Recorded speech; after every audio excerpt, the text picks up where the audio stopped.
Shalom, shalom, colegas de estudo. Retornamos a mais um estudo por aqui. Eu sou o Benzinho, esse espaço é o nosso Beit Midrash. E esta é a continuação da nossa playlist do Tratado de Berachot. Então nós havíamos, na aula passada, feito a página 27a. Nós daremos imediata continuidade com a página 27b. E nós havíamos terminado a página falando a respeito de você rezar atrás do Rav ser considerado um ato arrogante, um ato inadequado. Nós tomaremos o fio da meada a partir disso. Percebe?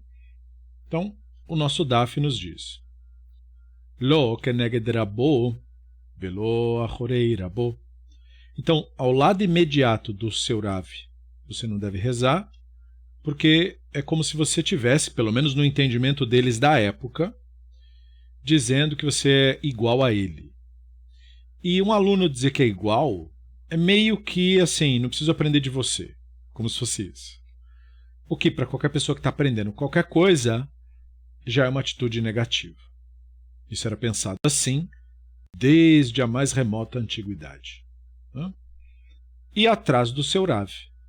Porque aí dá a impressão de que ele está cultuando o Rav, não é? Como fazem as seitas racídicas. Então, é o tipo de coisa que o Talmud desaconselha.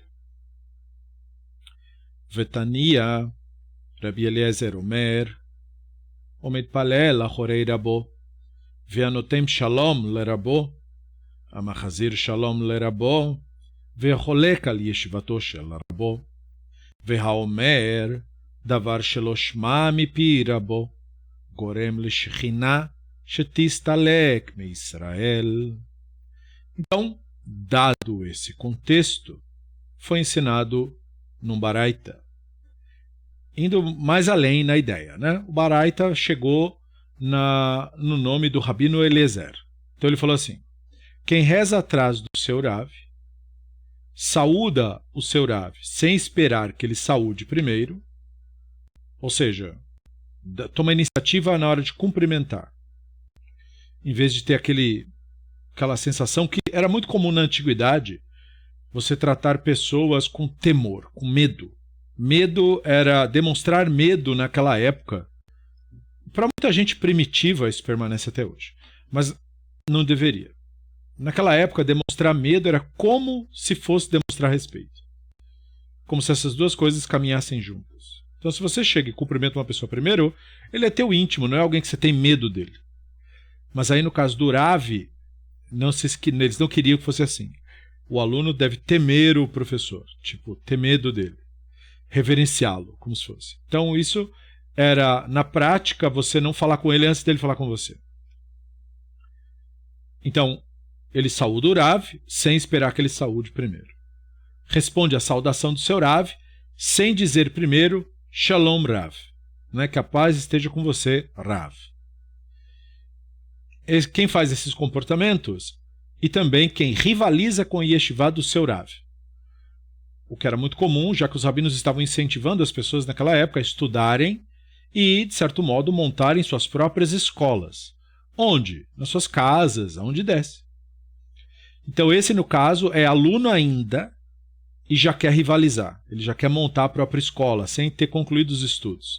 E sem o Rav dar para ele o consentimento e dizer, tá, você consegue explicar isso para outras pessoas. Certo? E diz algo em nome do seu Rav que não ouviu diretamente dele. Ou seja, inventa que o rabino falou uma coisa que ele não falou. Isso é muito curioso, porque a maior parte da religião faz isso hoje em dia. Um monte de ideias é atribuída a rabino aqui, o rabino Shimon Bar Yochai, rabino não sei o que, rabino não sei o que lá. E quando você vai conferir, ou ele não falou nada daquilo, ou ele falou algo, mas está sendo mal interpretado. E é de propósito. Não é como se o texto não fosse conhecido, percebe? Muito interessante. Então esse Baraita está indo numa lista, né? Quem faz qualquer dessas coisas, ele conclui, faz com que a presença divina se retire de Israel.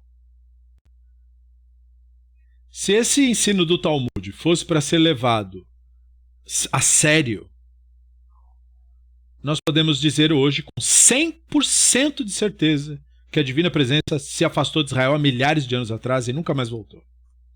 Certeza, certeza, certeza. Você ter dúvida. Se isso for para ser levado a sério. Claro que a religião não leva esse verso a sério. De jeito nenhum. Né? Releva, não, mas veja bem, isso aí não acontece, abana para o lado, entendeu? Mas veja quão fácil é afastar a divina presença de Israel. Na visão dos sábios do Talmud, o aluno não saber tratar bem o professor já é suficiente para isso. E veja como isso está de acordo com a visão da Bíblia hebraica do Ivé. Né? Porque o Ivé, o texto diz, ele é tardio em irar-se. Mas o texto também diz que se a pessoa comete um erro e repete o erro, ele já fica irado imediatamente. Então, meio que condiz, né? E aí a Gemara continua. Shanei Rabi Irmia Baraba de Talmid Chaver Chava Vehayeno de Kamar le Rabi Irmia Baraba le Rav Mi Bedalt Amar leye en bedeilna vela amar mi bedeilmar. Então, sobre a conduta do Rabino Irmeia, a Gemara explica que o Rabino Irmeia Baraba era diferente, pois não era um aluno do Rav para esperar dele esse comportamento. Ele era, na verdade, um discípulo colega, como se fosse, portanto autorizado a agir dessa forma. O que é o discípulo colega? Discípulo colega, para vocês terem assim, absoluta clareza do que significa esse termo, é como eu costumo tratar todos os nossos Havrutot. Eu não costumo tratar nossos Havrutot como alunos, como se eu fosse o professor e eles os alunos. Eu costumo tratar como colegas, que têm um pouco da ideia do discipulado, porque você está ensinando coisa que a pessoa não sabe, mas é um colega, porque a pessoa tem as virtudes intelectuais para lidar com esse material. Quando você lida na relação de professor-aluno, é que o professor sabe e o aluno não sabe. Há lugar e há momento para isso. Existem disciplinas que você não domina e você não pode bancar, como se você entendesse, uma coisa que você não entende. Então aí a relação é de professor e aluno. Mas a nossa relação aqui no Beit Midrash não é, na maioria dos casos, de professor e aluno. E, de qualquer maneira, eu não trato as pessoas como discípulos, eu trato como colegas. Mas eu sei que eu estou ensinando coisa que a pessoa não sabe. Então entra um pouco dessa coisa do aluno.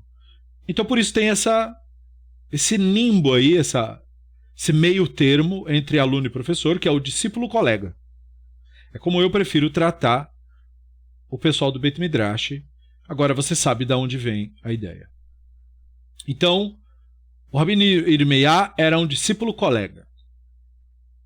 Ele aprendia do Rav, mas ele também entendia da religião. E é por isso que, em uma ocasião, quando o Rav fez a reza do Shabat cedo, que quer dizer de dia, o Rabino Irmeia Baraba perguntou: você se distanciou do trabalho e aceitou a consagração do Shabat? Ou seja, você não vai fazer mais obras no campo, não vai mais fazer as melachot, porque os rabinos inventaram essas regras do Shabat. Então ele está só dando uma conferida. O Rav diz para ele: sim, eu me distanciei. Parei de fazer, já não estou mais fazendo atividade hoje, não vou mais cozinhar, já está tudo feito. O Rabino Irmeia não lhe disse: o mestre se distanciou. Ele falou: você se distanciou. E seria apropriado se ele fosse aluno do Rav. Então, uma das coisas que diferencia o tratamento de aluno e de colega é que o colega pode falar diretamente com a pessoa. E na visão dos antigos, o aluno não pode fazer isso. O aluno tinha que chamar o mestre de mestre.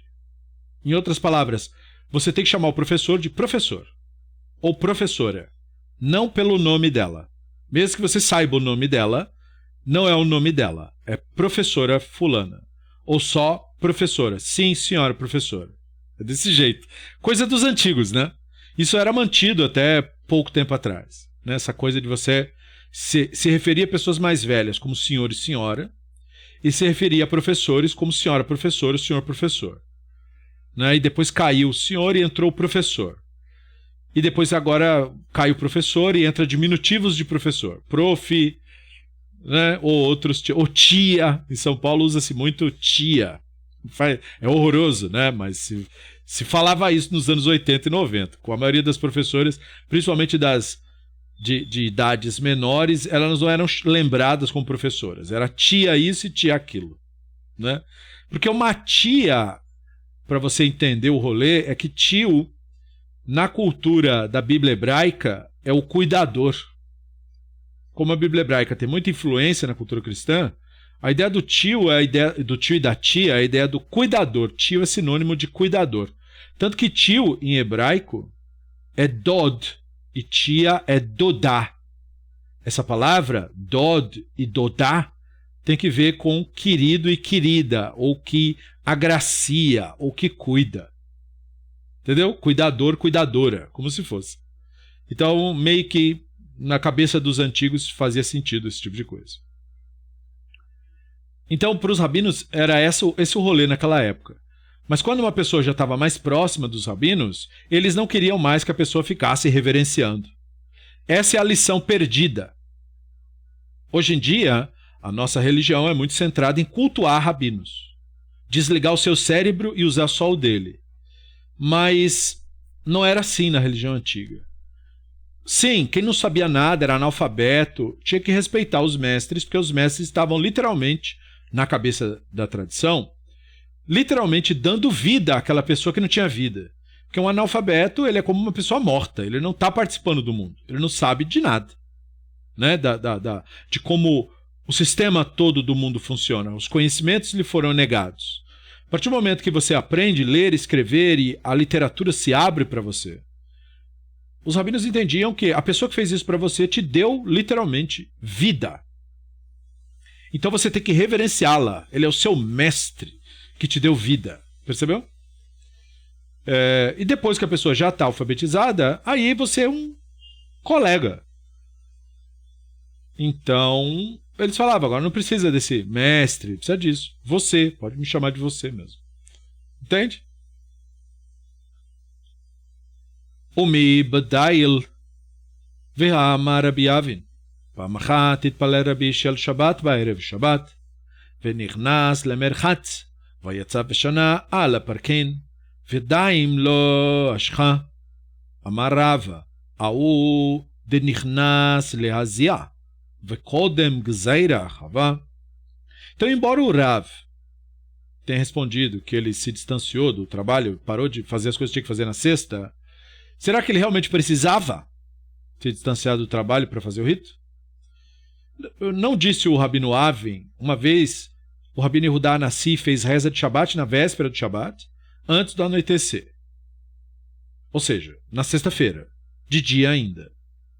Em seguida, ele entrou no banho, ou seja, no mikveh, né? Saiu e depois nos ensinou os nossos capítulos que a gente tinha aprendido. E ainda não estava escuro.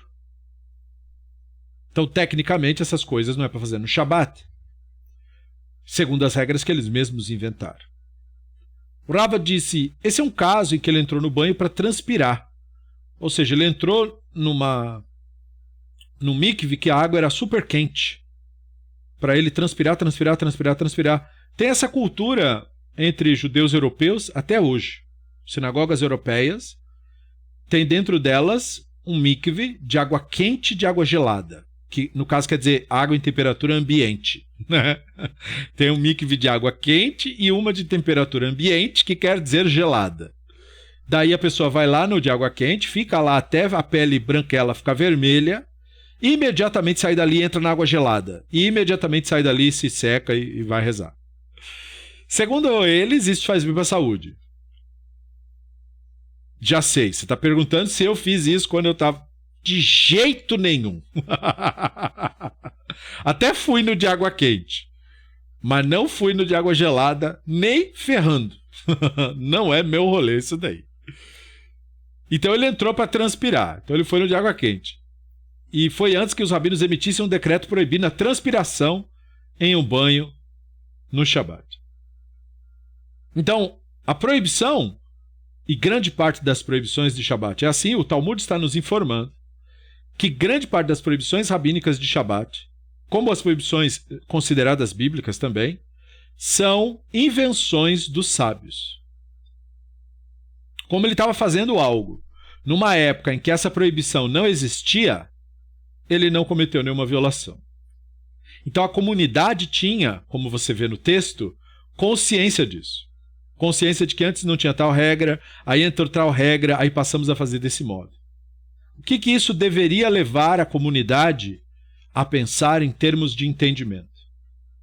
De que nós não devemos, em hipótese alguma, considerar essas regras como motivo para brigar ou perseguir pessoas.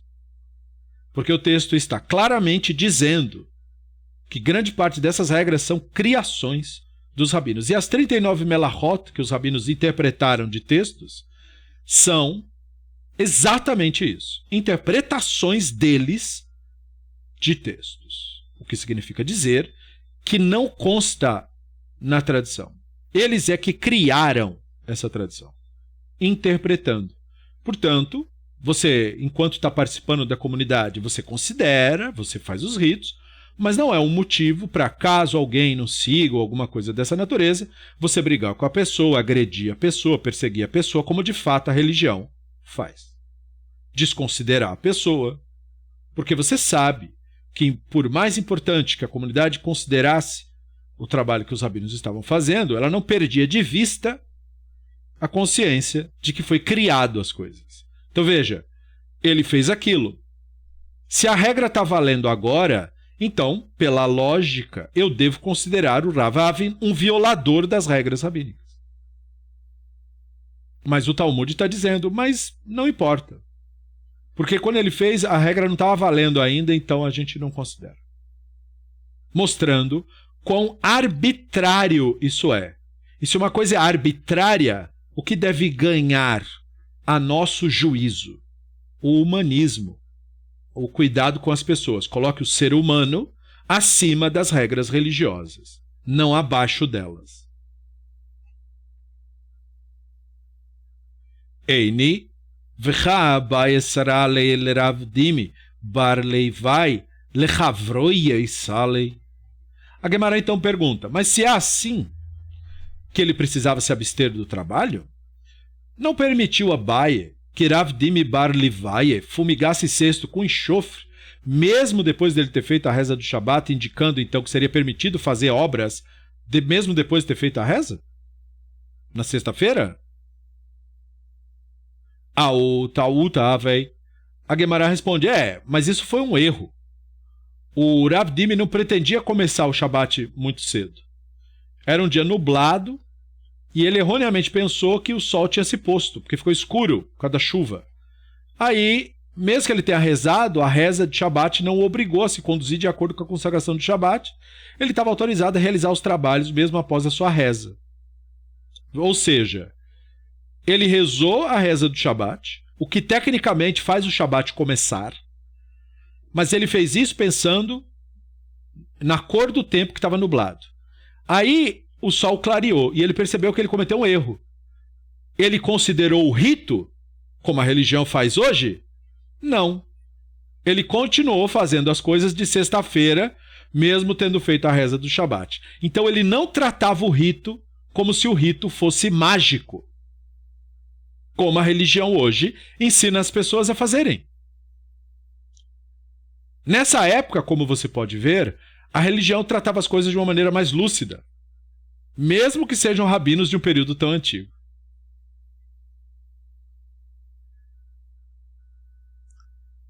V'tauta me'edra v'chamar avidan פעם אחת נקשרו שמיים באבין וכסבורי העם לומר חשיכה הוא נכנסו לבית הכנסת והתפללו של מוצאי שבת בשבת ונתפזרו האבין וזרחה החמה. Então Guemará continua perguntando, mas pode ser um erro revertido, ou seja, permitido que alguém se comporte como se não tivesse rezado, como ele fez? Não disse Avidan, que era discípulo do Rabino Yehudá Hanassi, uma vez que o céu ficou encoberto, levando as pessoas a pensar que a escuridão da noite tinha chegado, elas entravam na sinagoga e recitavam a reza da noite de encerramento do Shabat enquanto ainda era Shabat. Mais tarde, as nuvens se dissiparam e o sol brilhou, indicando que ainda era dia. Então, nesse caso, as pessoas parariam de cumprir as regras por causa da questão? Uba'u ve'shalu el Rabi ve'amar oil ve'itpalelu itpalelu sheina tzibur dala tarchinam lau. Eles vieram e perguntaram ao Rabino Yehudá Hanassi o que deveriam fazer, já que eles rezaram para terminar o Shabat, antes do Shabat terminar de acordo com a regra estabelecida. E ele disse, já que vocês rezaram. Não precisa rezar novamente. Olha como ele tratava o rito da reza. Não como um rito mágico, mas como uma prática ritual comunal. Embora tenham rezado erroneamente, o erro deles não pode ser revertido, e o que foi feito permanece. A Guemará responde, uma comunidade é diferente, pois não sobrecarregamos para que rezem novamente.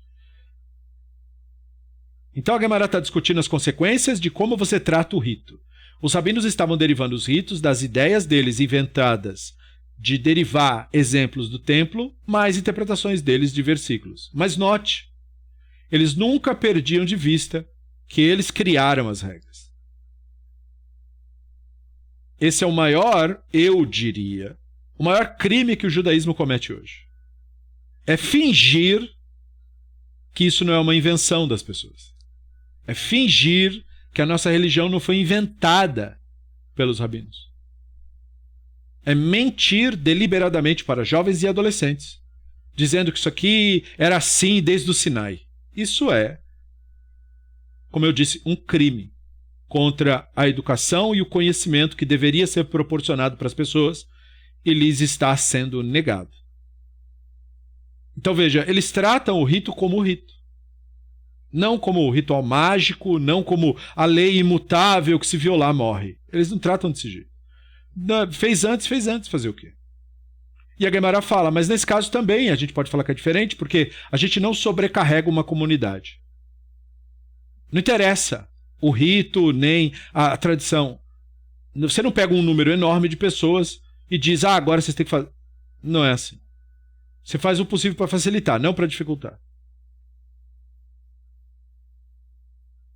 Amar Rabi Chia bar Rav, Rav tzalei shel Shabbat be'erev Shabbat, Rabi Yoshia mitzalei shel motzei Shabbat be'Shabbat, Rav tzilei shelav be'erev Shabbat, omer kedusha lakos, o eina omer kedusha lakos. Tashma de'amar Rav Nachman bar Shmuel, mitpalel adam shel Shabbat be'erev Shabbat, ve'omer kedusha lakos, ve'ilchata kavoteia. Então a Guemará, ela continua discutindo a possibilidade de recitar a reza noturna antes do Shabat, que é o que a gente estava vendo. O Rabino Chia bar Rav falou, o Rav rezou a reza do Shabat na véspera do Shabat, então, obviamente, na sexta-feira, antes de anoitecer. O Rabino Yoshia costumava fazer a reza da noite do encerramento do Shabat no próprio Shabat, ou seja, ainda de dia. Quanto ao fato do Rav ter feito a reza do Shabat na véspera do Shabat, que é antes do anoitecer, aí surgiu um dilema.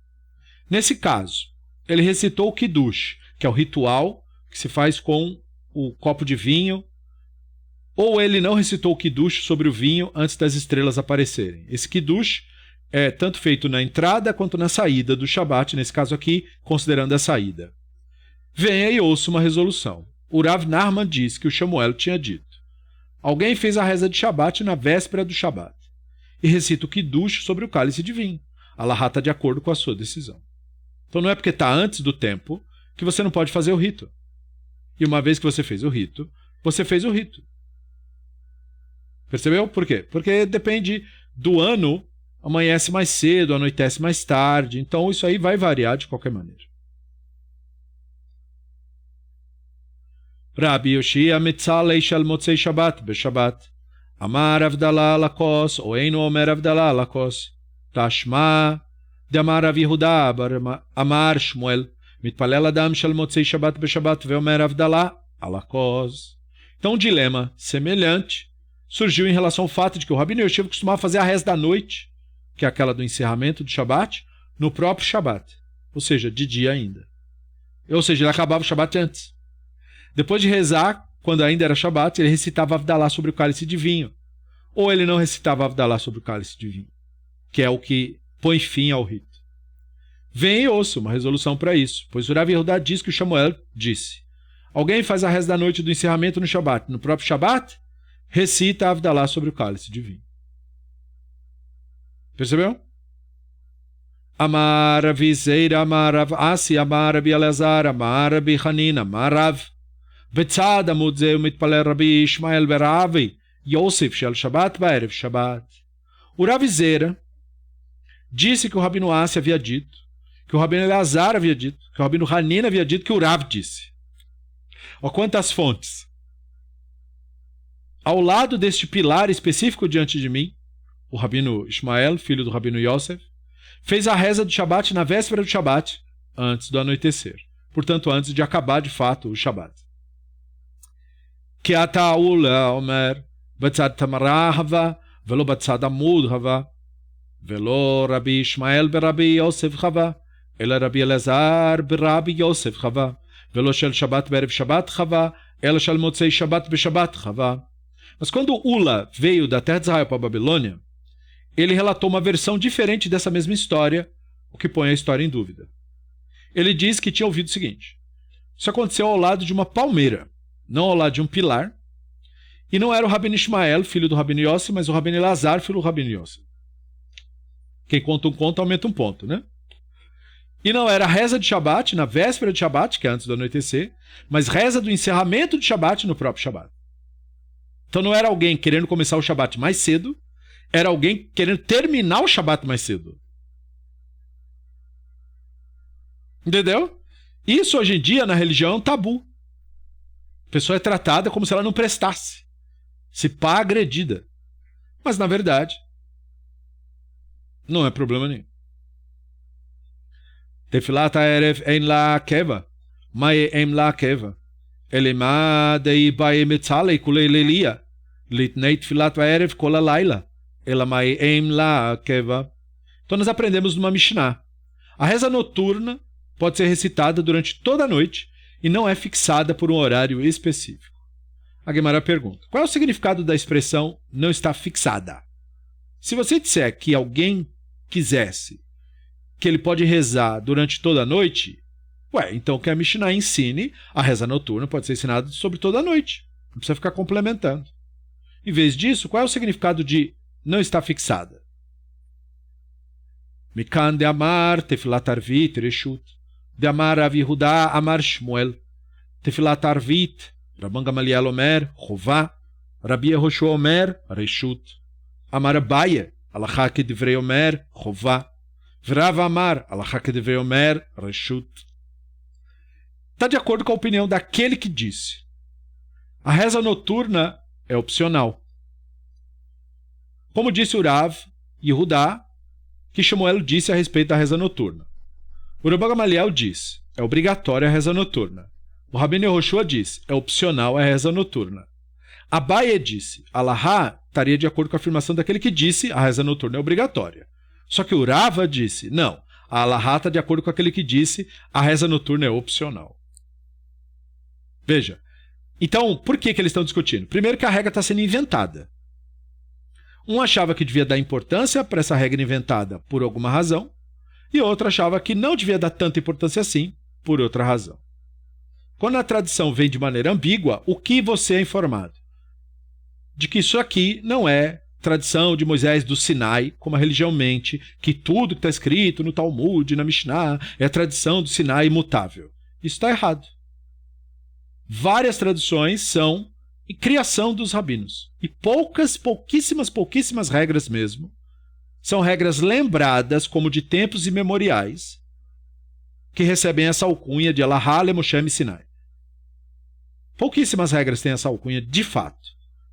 Mas essa não é uma delas. Isso é uma regra que eles inventaram e estavam discutindo, um tinha uma opinião, outro tinha outra.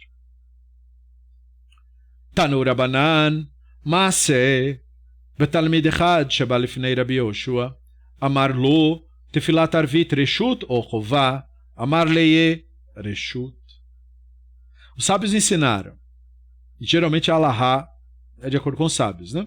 Os sábios ensinaram, houve um incidente, envolvendo um estudante que veio diante do Rabino Yehoshua. O estudante lhe perguntou: a reza noturna é opcional ou obrigatória?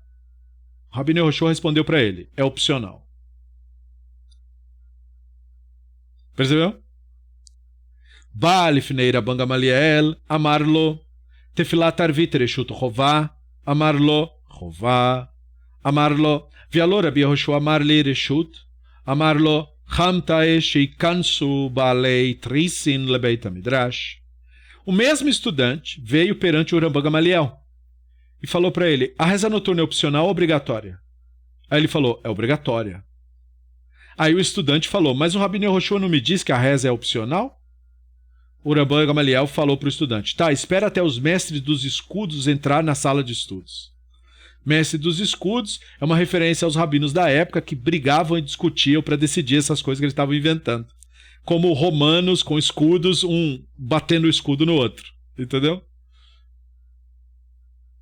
Keshenichnasu baalei treisin, amada shoel veshal, tefilat arvit reshut chová, amar lo Rabban Gamaliel chová, אמר להם לרבי גמליאל חכמים, כל יש אדם שחולק בדבר זה. אמר לי רבי יהושע לאו, אמר לו, והלא משמך אמרו לי רשות. Quando os mestres dos escudos, os rabinos que discutiam, entraram no Beit Midrash, o questionador ficou diante de todos os presentes, se levantou e perguntou: a reza noturna é opcional ou obrigatória? O Rabban Gamaliel disse: é obrigatória. E aí, para verificar se o Rabino Yehoshua tinha mantido a opinião dele, o Rabban Gamaliel falou para os sábios: há alguém que discorde desse assunto? O Rabino Yehoshua falou: não, ninguém discorda. Como se isso é considerado? Porque o texto falou antes que ele discordava. Porque agora ele está falando que não. Então, um dos comentaristas, como o Tzion Lanefesh Chaya, falou que é por causa que ele tinha respeito pelo Nassi, ele não quis discutir publicamente com o Nassi. Faz sentido essa explicação? Não. Porque eles estavam no Beit Midrash, não no local público. Era um local específico para ter esse tipo de debate mesmo. Mas é a explicação que é popular sobre isso. Rabban Gamaliel disse ao Rabino Yehoshua: mas foi em seu nome que me disseram que a reza noturna é opcional? Ele queria arrumar briga, né, o Rabban Gamaliel. Amar leye Yehoshua עומד הרגלי ויעיד בך, עמד רבי יהושע הרגלי ועמד אלמלא, ואני חי והוא מת, יכול החי להכחיש את המת, ועכשיו שאני חי והוא חי, איך יכול להכחיש את החי? Rabban Gamaliel disse ao Rabino Yehoshua: Yehoshua, levante-se, e eles testemunharão contra você. O Rabino Yehoshua levantou-se e ele disse: se eu tivesse vivo e o estudante tivesse morto, o vivo poderia contradizer o morto? E eu poderia negar ter proferido aquela decisão. Mas eu estou vivo e ele está vivo. Como pode o vivo contradizer o vivo? Não tenho escolha senão admitir que eu disse isso, né? Então ele está se vendo pressionado pelo Nassi. Aya Rabban Gamaliel Yoshev ledoresh Rabbi Yehoshua omed al raglav ve'adrinenu kol ha'am ve'amru lechutzpit leturgaman amud amad. Enquanto isso, esse clima tenso no Beit Midrash, o Rabban Gamaliel, como Nassi, estava sentado palestrando. O Rabino Yehoshua estava de pé, porque o Rabban Gamaliel não permitiu que ele sentasse de volta. Ele ficou de pé em respeito ao Nassi, até o Nassi poder falar para ele: senta. E isso continuou por algum tempo, e ficou um climão, né, dentro do estabelecimento. E o povo achou ruim do Rabban Gamaliel. Olha como a comunidade judaica daquela época era melhor.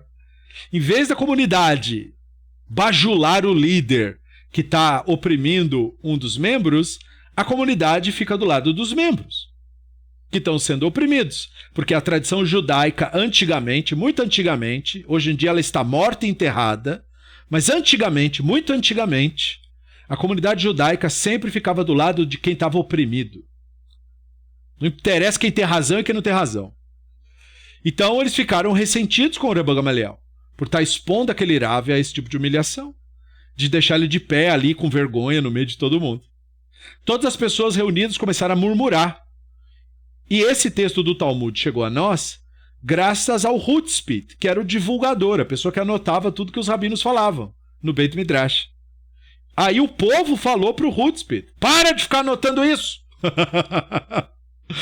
Não tá vendo que tem o climão, tá humilhando o Rabino Yehoshua? Para de ficar escrevendo isso! E aí ele parou de escrever na mesma hora. Então, se teve mais cenas dessa cena, nós não sabemos que o povo mandou o Hutspit parar de escrever.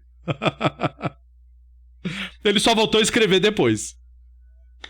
Amrei ad kama nitzarei v'neizil berof shana ishtadek tzarei abechorot amased rabi tzahok tzarei achanamei tzarei tanabrei. A Gemara relata que nos murmúrios, né, do povo, eles disseram: até quando o Rambam Gamaliel vai ficar afligindo os outros? O Rambam Gamaliel, cara, um dos maiores líderes do judaísmo, um dos maiores líderes da época, não conseguiu convencer a população de que ele era o semideus, o Rebbe, que poderia fazer o que ele quisesse. Ele nem tentou fazer isso, porque essa não era a cultura judaica naquela época. A população, vendo o Rambam Gamaliel tratar mal o cara, ficou do lado do cara que estava sendo tratado mal, em vez de dizer bem feito que mandou desobedecer o Rav. Olha como a população judaica no Talmud é irreconhecível. Todas essas pessoas que tomavam essas atitudes justas e corretas estão mortas e enterradas e não têm sucessores e nem discípulos. Esse judaísmo está morto. Não existe mais há muitas gerações. O judaísmo que ficava do lado do oprimido e não do lado do opressor está morto. Estamos aqui de luto, vendo como éramos no passado. E aí, mais do que a população estava conversando. No ano passado, em Rosh Hashanah, ele o afligiu. A população já estava mordida por outro episódio. Rambam Gamaliel ordenou que o Rabino Yehoshua viesse até ele carregando seu bastão e a bolsa, no dia em que ocorreu Yom Kippur, porque os rabinos inventaram que é para tratar o Yom Kippur como um Shabat, então não era para carregar nada. Pois o Rambam Gamaliel não fez o cara carregar, só para fazer ele cometer esse pecado, esse erro, no Yom Kippur. Entendeu? Ele era tinhoso, o Rambam Gamaliel. Quando ele estava brigando com alguém, ele era tinhoso. Muito parecido com a maioria dos rabinos que existem hoje. Tinhosinho. Cheio de si. O poder subiu para a cabeça, ou o dinheiro subiu para a cabeça. Em relação aos primogênitos do incidente envolvendo a pergunta do Rabino de Tzadok, ele o afligiu da mesma maneira, forçando-o a permanecer em pé como castigo por ter uma opinião própria que divergia da dele. Aqui também ele o está afligindo. Vamos removê-lo da sua posição como nasci. Essa era a comunidade judaica na época que ela era lúcida. Ela está morta e enterrada, essa comunidade, e não tem nenhum tipo de sucessor. Esse era o judaísmo naquela época. Se um tirano está entre nós, propagando loucura, tira ele de lá. Não interessa a fama dele, e ele faz isso e sabe isso. Não interessa. Interessa como ele trata os outros, é isso que interessa. Mae no keleye, no kmele Rabi Yehoshua, Baal Maaseu, no kmele Rabi Akiva, Dilmanei leye, delaileye zechut avot. E assim concordaram, mas aí surgiu uma pergunta. Quem vamos estabelecer em seu lugar? Quem estabelece então o Nassi? O povo. Veja que isso era o murmúrio do povo, né? Estabeleceremos o Rabino Yehoshua no lugar? Mas os sábios rejeitaram essa opção, porque o Rabino Yehoshua estava envolvido no incidente em que o Rambam Gamaliel foi deposto. Ou seja, ele também brigava pelo poder político. E aí não seria legal trocar 6 por meia dúzia. Vamos colocar o Rabino Akiva no lugar? Os sábios rejeitaram, porque o Rabino Akiva descendia de uma família de convertidos e ele estaria vulnerável para uma posição política. Talvez, devido ao ressentimento do Rambam Gamaliel, ele o levaria a ser castigado. Aí interpretam divinamente. Entendeu? Ou seja, por vias ocultas que ninguém sabe, corta o meu pescoço, mas não digo quem é. Porque ele não possui o mérito dos ancestrais. O que isso quer dizer? Ele não era de família rica. Todo esse papo furado de convertidos, que ele não era... Isso aqui se traduz numa coisa muito simples. O Rambam Gamaliel era de família rica e poderosa de Judá. O Rabi Akiva era um filho de ninguém. Rabi Akiva era como a maioria de nós, filho do seu Zé e da Dona Maria. Então, como ele é filho do seu Zé e da Dona Maria, ele não seria respeitado no cargo nem se ele recebesse o cargo. Não pelo povo, mas pelos seus colegas. Então aqui a nossa religião admite que isso era um problema na hora de escolher quem ia ser o Nassi.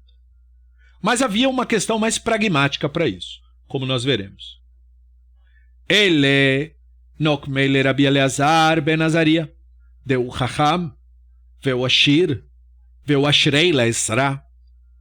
O Chacham, dei Makdesh Leye, Mefarek Leye, o Ashir, dei Leit Lefaluchei, Lebei Kaisar, af o Azei, o Falach, veu Ashirei Leezra, dei Leye Zechut Avot, velamatzei Enash Leye, atutamar Leye, Nicha Leye, lama de Lemechei Reish, Meitivta, Amar Lehu, Eizei vem Melich vem Shei Beiti, Vazal vem Melich, Bidvaihu, Amrat Leye.